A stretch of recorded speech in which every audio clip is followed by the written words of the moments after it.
Doctor صاحب میں آپ کو زحمت دینا چاہوں گا اس حوالے سے کہ ایک بندہ اس کا مطلب پتہ نہیں لگا، اویئرنیس نہیں ہے یا خیال نہیں تھا، گمان نہیں تھا، اب اس سے رہا بھی نہیں جا رہا، اس کا دل ہے کہ بھائی میں صفائی ستھرائی بھی ایمان کا حصہ ہے، روکا گیا ہے، لیکن اگر وہ کٹوا لیتا ہے، اپنی کٹنگ وغیرہ کروا لیتا ہے، ناخن وغیرہ تراش لیتا ہے، تو اس کے اوپر کوئی جرمانہ، کوئی پلنٹی ہے اس کے اوپر یا اس کے لیے نہیں ہے؟ یہی تو امتحان ہے کہ اگر اس نے نہیں کاٹا تو اس کی غلطی ہے، 9 دن کی بات ہے، صبر کر لے، کیونکہ مشکل کام تو نہیں ہے۔ ذہن میں یہ رکھے نا کہ اللہ کے نبی علیہ السلام نے کہہ دیا اذا طلع ہلال ذی الحجہ،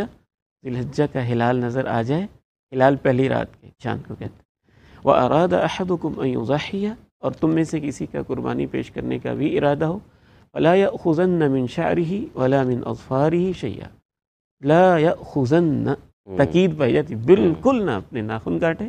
نہ اپنے بال کاٹے۔ ٹھیک، تو اس کو 7-8 دن ہے، صبر کر لینا چاہیے، اسی میں خیر و برکت ہے۔ لیکن اگر کسی سے غلطی ہو جاتی ہے جان بوجھ کے، تو ہمیں امید ہے کوئی کرتا نہیں، کسی خطا ہو جاتی ہے، اس کو کوئی ایسا فدیہ نہیں ہے کہ ہم کہیں کہ اس کے اوپر یہ فدیہ ہے، یا ہم کہیں کہ اس کی وجہ سے اس کی قربانی قبول نہیں ہوئی ہے، بس اس کی ایک غلطی ہے جو اسے نہیں کرنی چاہیے تھی، اس سے غلطی ہو گئی ہے، اور جان بوجھ کے ایسا نہیں کرنا چاہیے۔ چند دن انسان کو انتظار کر لینا چاہیے۔ بلکہ ایک اور چیز ہے، وہ بہت خوبصورت اور اہم چیز ہے، بچوں کی تربیت کے لیے، پوری فیملی کی تربیت کے لیے۔ صحابہ کی زندگیوں سے معلوم ہوتا ہے کہ ان دنوں میں وہ اپنی پوری فیملی کو شامل کرتے تھے اس تربیت کے اندر۔ سبحان اللہ۔ حضرت عبداللہ بن عمر رضی اللہ تعالیٰ عنہ کے بارے میں آتا ہے کہ انہوں نے ایک عورت کو دیکھا،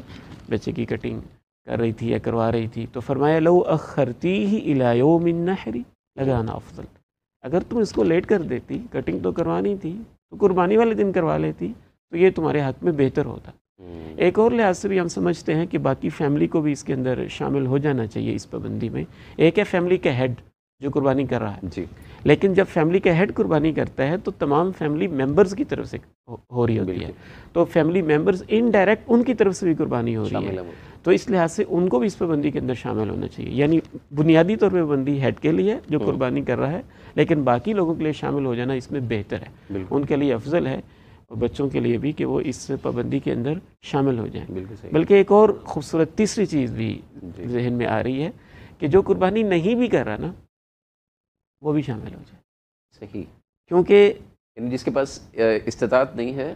جس کے پاس پیسے نہیں ہے، نہیں ہے، قربانی نہیں کر سکتا، خرید نہیں سکتا، نہ ہی وہ سمجھ رہا ہے کہ میری کیپیسٹی نہیں ہے قربانی کرنے کی،